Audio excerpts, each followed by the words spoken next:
Alright, so I once again unfortunately have some absolutely horrific updates here for you guys out of the Gaza Strip as Israel is continuing with their ongoing bombing campaign. So here just to start us off from Al Jazeera on some of the latest casualty numbers. They say that nearly 5,100 Palestinians have been killed in the Gaza Strip since Israel launched a relentless bombing campaign against the besieged enclave, or what some refer to as the world's largest open-air prison, after of course that Hamas attack inside southern Israel just over 2 weeks ago. So in about that 2-week period, we have had almost 5 times the amount of Palestinians inside Gaza killed than Hamas killed in that, brutal attack into southern Israel. Again, giving you a sense of sort of the disproportionality of the military powers that we're talking about here, if you could even really call Hamas a military power. But obviously you have, the government of Israel, the military of Israel that is backed up by the world's largest and most powerful military, the United States of America. And so you are going to have, casualty numbers that are just absolutely through the roof, and it seems like this is only going to rapidly escalate from here. So they continue saying that about 40% of the roughly 5,100 people killed so far are children, according to Gaza's Ministry of Health, that they said on Monday, the day in which Israel's army said that it carried out more than 300 new air attacks within 24 hours. 300 air attacks in 24 hours, and Palestinian officials said that during that period, 400 people were killed. They also say that thousands of buildings have been destroyed and more than 1 million people have been displaced inside the territory, which has been under siege and largely deprived of water, food, and other basic supplies. And they say fighting raged unabated overnight after Israeli Prime Minister Benjamin Netanyahu promised that Israel would erase Hamas, an armed militant group that runs Gaza, as a full-scale ground invasion loomed. So all of that catastrophic, the catastrophic numbers we were just looking at, this is before Israel is about to launch this, potentially 100,000 plus troop invasion into Gaza, in the words of Benjamin Netanyahu, to erase Hamas, whatever that means. I mean, again, I've talked about this in previous videos, but there seems to be no actual legitimate plan for what Israel is going to do to, number one, accomplish this goal of erasing Hamas without killing, 24, 25 times the amount of civilians that you are to Hamas fighters, being generous, and we're going to get to some of those statistics here in a second, but it doesn't seem clear as to how they were even going to go about doing this without flattening Gaza into oblivion, which kind of seems to be their goal. And number two, it doesn't seem like they have any legitimate plan for what would happen after the fact. Are you just going to indefinitely occupy the Gaza Strip? Are you going to try to expel, millions of Palestinians from the Gaza Strip? What is your actual plan? Are you going to install some sort of an alternative power after the fact? Why do you think that Palestinians would be in agreement with whatever power you choose to replace Hamas, especially as you're continuing to radicalize people against you with this relentless sort of terrorist bombing campaign that you are engaging in? I mean, so many different questions that should be brought up just in response to the upcoming invasion. But before we get to more of that, I just want to show you guys just a little picture, a visual of what it actually looks like on the ground. So, I mean, as pointed out here by Arya, he says, for God's sake, Gaza looks like it was bombed by a nuclear bomb. And I mean, look at some of the carnage here. I mean, this legitimately does look like it was just completely flattened to the ground. Okay, we have more. Here is pointed out by Saeed. I mean, this was an on-the-ground video that was captured directly after an Israeli bombardment inside Gaza, and just absolute chaos and destruction. We also had this video that was posted by a journalist out of Gaza who was giving us sort of a drone footage perspective on this. So let's go ahead and hear him out. I'm Mutaz, and I will show you the massive destruction that happened to the Zahra city in the middle of the Strait. More than 14 residential towers got destroyed by the Israeli airstrikes. Imagine how many people have been homeless and lost their places. Like Gaza need a new Nakba. Yeah, and I mean, obviously, again, you can see the destruction there, but it's also a good point that he points out there. Imagine how many people have been displaced. As I just said, according to the statistics so far, it's roughly around 1 million Palestinians who have been, displaced as a result of this ongoing bombardment. And he brings up the Nakba there, and this is something that we haven't only heard echoed from, fellow Palestinians in Gaza, but we've heard this echoed by Israeli politicians who, have come out and explicitly called for a second Nakba. And just as a reminder, the Nakba is what Palestinians refer to as as sort of the initial catastrophic displacement of Palestinians, roughly like 700,000 or more that were displaced during the earlier stages of the founding of the government or the state of Israel. And so this seems to be like it could almost be a much more dramatic, or at least a larger scale Nakba that is currently underway right now. And again, just to give you a perspective in terms of what we know so far on the amount of civilians that have been killed in Gaza versus the amount of so-called Hamas militants. And now this isn't my word. I mean, this is directly from the New York Times. And obviously, you know, we're in the heat of war right now, or we're in the heat of this ongoing campaign. And so it's difficult to get precise numbers. But this is from the New York Times. They say Israel said that it had begun the bombing campaign of the Gaza Strip to eliminate Hamas in retaliation for the October 7th assault in southern Israel that killed at least 1,400 people. Since then, more than 4,000 Palestinians, now over 5,000, have been killed, according to the, of course, Hamas-run health ministry in Gaza, as they love to point out there. They say at least 13 of the casualties have been Hamas officials, according to statements by the group or by the Israeli military. Hamas, the group which controls Gaza, is considered a terror group by the United States and the EU, and some of the deaths could not be independently verified. So again, this is not independently verified, but these are the numbers that we have, as they point out here, from Hamas and/or from the Israeli military, and they're saying, I mean, roughly at this point, 4,000 to 5,000 Palestinian civilians have been killed, and they have reported 13 of the casualties have been Hamas officials. How many of of that 5,000 were Hamas fighters or Hamas connected fighters or PIJ fighters or whatever the case? We don't know, but this is the confirmed number at this point. You have a ratio of like 4,000 to 13 between civilians and Hamas fighters as far as we're aware right now. So again, I mean, it's like, it seems like a lot of people are talking about these civilian casualties in Gaza right now, and they're saying, oh, this is an unfortunate, but something that you can't really get around in the fog of war. This is something that's always going to happen. You're going to have so-called collateral damage. But it's like, look at the ratio here. If you're killing, over 90%, and that's being generous according to this estimate here,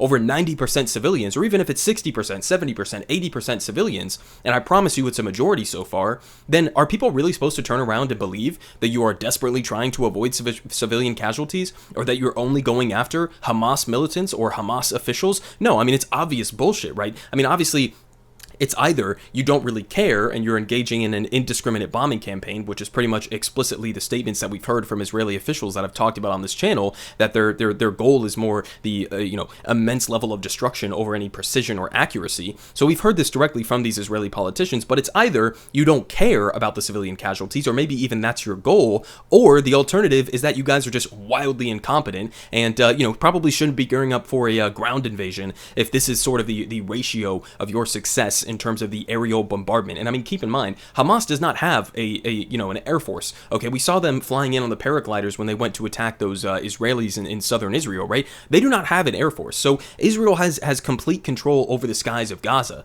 right? And so, I mean, this is a result from their so-called, precision airstrikes inside Gaza. Imagine, what it's going to look like when you have a lot of these Israeli ground troops or soldiers or members of the IDF who have been spending the last number of years, terrorizing 10-year-old, 12-year-old Palestinians in the West Bank as a part of their settler colonial project, and now they're forced to go and engage in actual combat on the ground with Hamas militants, and you expect them to be rational? You expect them to be able to decipher between a Hamas fighter and some innocent Palestinian who's left in this region that's been completely bombed out, completely obliterated at this point? I mean, this is just going to be an absolute disaster.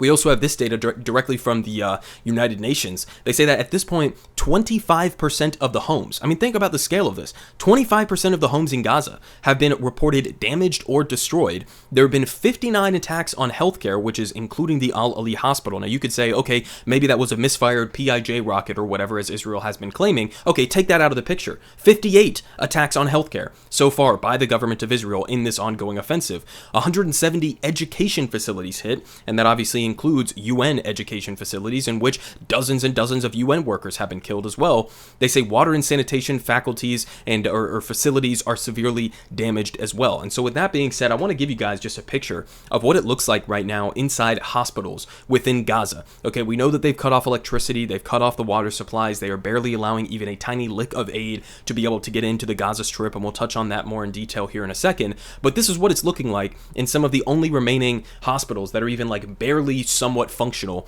in Gaza. They say here from the AP, When the Israeli bombing intensifies in the wounded swamp, the Gaza City hospitals where Dr. Nidal Abed works, he treats patients wherever he can, on the floor, in the corridors, in rooms crammed with 10 patients instead of 2. Without enough medical supplies, Abed makes do with whatever he can find: clothes for bandages, vinegar for antiseptic, sewing needles for surgical ones. And hospitals in the Gaza Strip are nearing collapse under the Israeli blockade that cut power and deliveries of food and other necessities to the territory, which again it is the war crime of collective punishment here. They say that they lack clean water, they are running out of basic items for easing pain and preventing infections, and fuel for their generators is dwindling. They got a quote here. They say, "We have a shortage of everything, and we are dealing with very complex surgeries," said Abed, who works with Doctors Without Borders, telling the AP that the medical center is still treating hundreds of patients in defiance of an evacuation order that the Israeli military gave on Friday. An evacuation order of hospitals, okay? Presumably so that they could bomb these hospitals, as they have already done dozens of times before. They say some 10,000 Palestinians displaced by the bombing have also taken refuge in the hospital compound. So, I mean, I want to make this explicitly clear, right? Put the recent bombing or accidental bombing of the Al-Ali hospital, right? The Israeli government has been explicitly warning for the entirety of this operation to evacuate these hospitals, which, number one, is not logistically or physically possible. Number two, is not something that you just get to request. Okay, that is a complete violation of international law. You don't just get to say, okay, 1 million people in the north of Gaza have to flee this entire region, do a mass migration through the rubble south, or else we're going to completely level the place. Same thing with hospitals. You don't just get to say you have to evacuate the only remaining hospitals in this portion of Gaza, or else we're going to bomb it. I mean, it's completely absurd just at face value as a request. But I mean, again, this is what they're doing. This is what the Israeli military is threatening to do. We're going to bomb hospitals. You have to evacuate these hospitals that are already put under unimaginable strain. He continued saying, "These people are all terrified, and so am I, but there's no way that we will evacuate, and nor should they have to, obviously." They say the first food, water, and medicine trickled into Gaza from Egypt on Saturday after being stalled at the border for days, and this was largely due to some behind-the-scenes U.S. pressure there. Four trucks in the 20-truck aid convoy were carrying drugs and medical supplies, the World Health Organization said. I mean, think about that. 4 trucks. Okay, we're more than 2 weeks into this bombing campaign inside Gaza. One of the worst humanitarian situations, if not the single worst humanitarian situation on the face of the planet right now. 4 trucks were able to get in to a population of over 2 million people that had medical supplies within them. They say aid workers and doctors warned that it was not obviously nearly enough to address Gaza's spiraling humanitarian crisis. And a little bit more information here from UNICEF on that. They say here, Bell True, UNICEF says that it was only able to send enough water, okay, so this isn't even counting the medical supply shortages, for 22,000 people for a single day to Gaza as a part of this truck convoy. They say right now, the total water production capacity of Gaza is at 5% of normal levels, and this is including the fact that when they are at so-called normal levels, that's already at a point where the vast majority of the water inside Gaza is not drinkable. It's toxic. Okay, they already had drastic water shortages before this recent bombing campaign started, and now it's at 5% of the normal levels, right? Enough water for 22,000 people, a population of 2 million, and they have enough for 22,000 people for 1 day. That is what has gotten in terms of aid. This is what the Biden administration is touting as some sort of a humanitarian success, right? I mean, it's like giving a Band-Aid to somebody that you just shot in the chest 7 times. It's like, okay, I could turn around and thank you for the Band-Aid, I guess, but it seems like maybe you should first and foremost stop shooting the person, right? Seems like that would be step 1. He continues down here. He says, "It's a nightmare. If more aid doesn't come in, I fear that we will get to the point where we're going to a hospital will do more harm than good. Going to a hospital will do more harm than good." And they say when Israel cut fuel to the territory's sole power plant 2 weeks ago, Gaza's rumbling generators kicked in to keep life support equipment running in the hospitals. And this includes innocent men, women, and babies who are like in incubators. And if this power supply runs out, which it looks like it's inevitably going to, you're going to have a bunch of dead babies who died for absolutely no reason other than, the Gaza Strip being cut off from electricity by the government of Israel. They say authorities are desperately scrounging up diesel to keep them going. United Nations agencies are distributing their remaining stocks, and motorists are emptying their gas tanks. In some hospitals, the lights have already switched off. At Nasser Hospital in the southern city of Khan Younis this week, nurses and surgical assistants held their iPhones over the operating table, guiding the surgeons with the flashlights as they snipped. And they finish here saying that Shifa Hospital, which is one of the largest and has a maximum capacity of 700 people, is treating 5,000 people. The general director, Mohammed Abu Selmiya, says and lines of patients, some in critical condition, snake out of the operating rooms. The wounded lie on the floors or on gurneys sometimes, stained with the blood of previous patients. Doctors operate in crowded corridors filled with moans. And another aspect of this, beyond like the in the immediate moment carnage, is imagine the aftermath, the consequences that came from all of the people who were on the ground during 9/11 here in the United States, and they breathed in some of that toxic fume that came as a result of the Twin Towers falling to the ground and collapsing with all of that dust going everywhere. Now imagine that in the Gaza Strip, years into the future, the kind of damage that all of these innocent men, women, and children are going to suffer, okay, potentially life, altering and long-lasting consequences as a result of, the government of Israel going in and flattening half of the Gaza Strip. And we continue down here with, which is basically just an admission that this is not going to get better in the foreseeable future. Here from the Spectator, they say Justin, Israel's defense minister, has said that the next stage of the war will be a deadly, multi-pronged attack by air, sea, and land. So they're going to significantly escalate from this point, which is already an absolute disaster. On the sort of like geopolitical front, or on the war analysis front, we've also gotten statements like this. I mean, some senior Israeli officials told Americans during the meetings over the last couple of days to expect a war that could last as long as 10 years. 10 years. I mean, again, this is just them basically saying, the plan is kind of to go in, get into a prolonged war with not only obviously Hamas militants, but the civilians within Gaza, and I guess do like an indefinite occupation. I mean, it's like nobody learned anything from Iraq and Afghanistan, from the failures of trying to do this kind of a thing, right? But it's as simple as we're going to go in there, we're going to topple Hamas, we're going to easily remove them from power, and then what? I mean, how are you going to accomplish that goal? What are you going to do after the fact? There's no plan. There's no consistency here. I mean, as long as 10 years, what are we talking about? Are we going to sit by and support a 10-year war in Gaza? If you can even call it a war, I would rather call it a massacre, because that's more accurate. Are we going to support this? The United States government, it looks like it so far.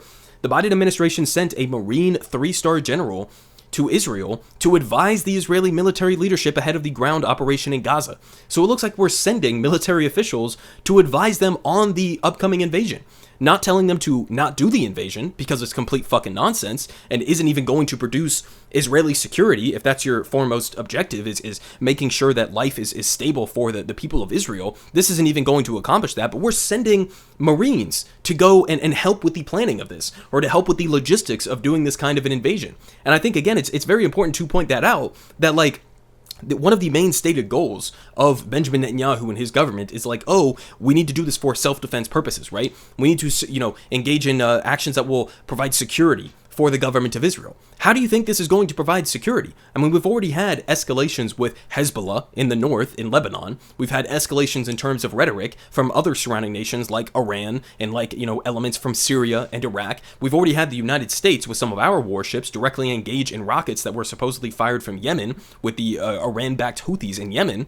So how is this going to provide security in the long run, or even the short run, for the government of Israel? It seems like going and doing this ground invasion is only going to pass us over a tipping point where you have even more elements surrounding Israel get involved in this war, and potentially even sparking off like a global war that involves the United States, that involves Iran, that involves Israel and Lebanon and all of these other elements. I mean, this is only going to escalate and make life, even on a day-to-day basis for Israelis inside Israel, worse. It's going to make it less secure. I mean, that's the most insane part of all of this, is that this is not a campaign based on security. This is a campaign based on vengeance, okay? Obviously, in the aftermath of that recent Hamas attack. We have another quote here from Defense Secretary Lloyd Austin, predicting that the invasion into Gaza will be more difficult than the 9-month assault against ISIS in Mosul, saying, quote, "Urban combat is extremely difficult. It goes at a slow pace. This may be a bit more difficult because of the underground network of tunnels that Hamas has constructed over time, and the fact that they have had a long time to prepare for the fight. So I think you'll see a fight that is characterized by a lot of IEDs, a lot of booby traps, and just really grinding activity going forward." So this is what they're trying to prepare us for, right? Meanwhile, we have a lot of Israeli politicians who are continuing to be absolutely batshit insane and bloodthirsty at this moment. Here is pointed out by Ettinger Mentum, I guess is how you pronounce that name. For the record, this is a member of what is by far the most moderate major party in Israel right now. And we got a quote saying, "There is no symmetry, and the children of Gaza brought it upon themselves." The children of Gaza brought it upon themselves. This is what we're hearing from the so-called moderate major parties within Israel. We've also had, of course, broad censorship of anybody who, contradicts that kind of a narrative. This was the biggest one that stood out to me, as pointed out here by Democracy Now!. Knesset suspends lawmaker Ofer Kassif for criticizing Israel's war on Gaza. And Hassan Piker actually recently did a sit-down interview with this guy and with Noah Colvin of the Blowback podcast, and they interviewed this guy, Ofer, and he basically laid out his views on the conflict, and it was actually a really good conversation, so I highly suggest you guys watch that. I think it's on Hassan's YouTube channel. But, I mean, this guy was just removed. He was suspended from parliament for 45 days after criticizing Israel's assault on Gaza. Now, I mean, keep in mind, this guy he's not some like Hamas sympathizer. This wasn't a guy who was going in front of the Israeli Knesset and saying, rah, rah, Hamas. No, he was just criticizing the completely insane and genocidal actions of Israel right now inside Gaza. This is a guy who has moral clarity even in a difficult moment for Israelis. And he was suspended for 45 days from the Knesset. I mean, this is the so-called only democracy in the Middle East, right? In Israel, that is suspending elected members of their government for being critical of Benjamin Netanyahu and his offensive into Gaza. And that's not it. His suspension comes as Israeli authorities have arrested more than 100 Israeli citizens over social media posts supporting Palestinians in Gaza. Okay? I mean, this is what they're doing. Again, how could anybody possibly call this a so-called democracy? 70 Israeli university students face suspension or other disciplinary action for posting pro-Palestinian sentiments. And obviously, I've seen so many different videos of IDF or security forces inside Israel that are going around to Palestinians inside Israel, like Israeli Arabs, and basically, telling them to pull out their phones and checking their phones for any social media posts and then arresting them. Okay, you're being arrested for social media posts, right? For saying, hey, maybe it's not a great idea to do a mass ethnic cleansing in Gaza right now. Okay, and this is on top of the fact that we have gotten significant escalations inside the West Bank as well, where we have guys like Itamar Ben-Gvir. Maybe I'll do an entirely different video on this, but some of the most insane members of Benjamin Netanyahu's far-right coalition, the most far-right government in Israel's history, guys like Itamar Ben-Gvir are literally going around and handing out weapons to some of these far-right Israeli settlers that are going to go into the West Bank and cause who knows what kind of damage to Palestinians that are living there. And so, I mean, obviously, again, it doesn't look like this is going to get better anytime soon. And so I'll finish off with this. If we can apply even a tiny modicum of pressure in the right direction on this is something that I saw floating around online. And of course, this will be down in my description as well.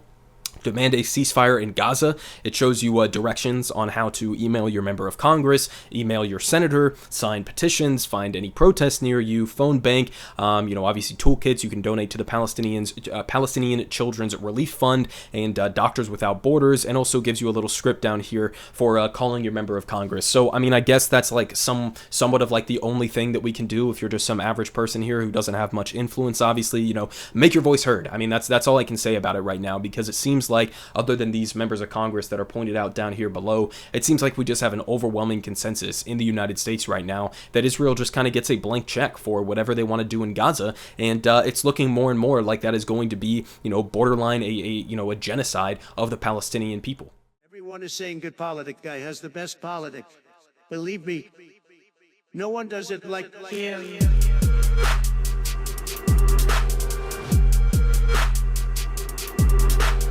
Believe me, everyone is saying